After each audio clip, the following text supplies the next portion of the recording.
रेलगाड़ी स्टेशन पहुंचती है और जेलर साहब नीचे उतरते हैं। ठाकुर साहब,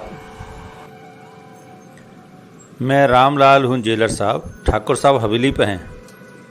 दोनों कार में रामगढ़ की तरफ निकलते हैं और दोनों ठाकुर की हवेली पहुंचते हैं। चलिए जेलर साहब, ठाकुर साहब आपको बहुत याद कर रहे हैं। जेलर साहब हवेली पहुंचकर ठाकुर साहब से मिलते हैं। ठाकुर साहब, आपका खत मिलते ही मैंने सोचा आपने मुझे याद किया है, अगली गाड़ी से ही चला आया। जेलर साहब, मैं आपको एक तकलीफ देना चाहता हूँ। हाँ हाँ जरूर, कोई भी काम हो। मुझे 2 आदमियों की जरूरत है। 2 आदमी? रामलाल 2 आदमियों की फोटो जेलर साहब को देता है। ये लीजिए जेलर साहब,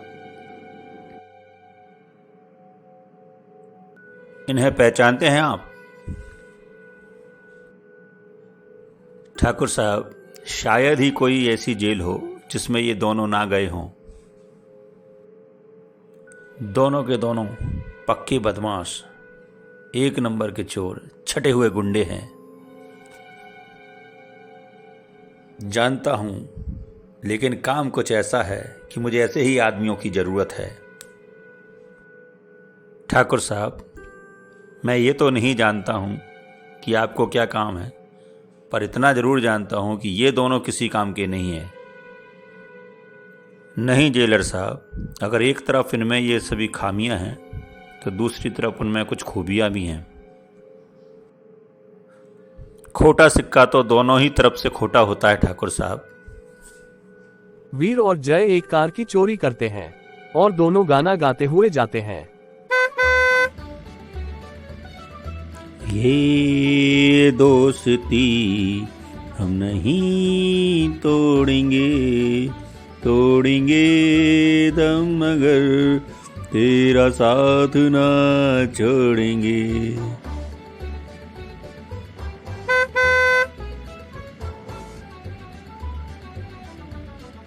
ये दोस्ती हम नहीं तोड़ेंगे, तोड़ेंगे दम मगर तेरा साथ ना छोड़ेंगे।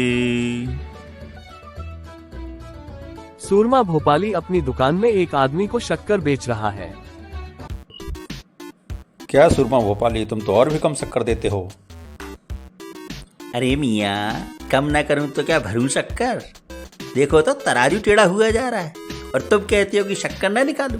अरे मियाँ, उठाओ अपनी शक्कर और निकालो पैसे। बाकी के पैसे तो वापस कर दो। पैसे? कैसे पैसे मांग रहे हो? वो नोट तो 50 रुपए का था। अरे ये शक्कर भी तो 50 रुपए की है। 50 रुपए में इतनी सी शक्कर? तो क्या 50 रुपए में शक्कर की फैक्ट्री खरीदने निकले थे मियाँ? देखो मियाँ, अब बहुत हो गया, अब आप यहाँ से रवानगी डाल दो, नहीं तो मेरा नाम भी सूरमा भोपाली ऐसे ही नहीं है, समझे?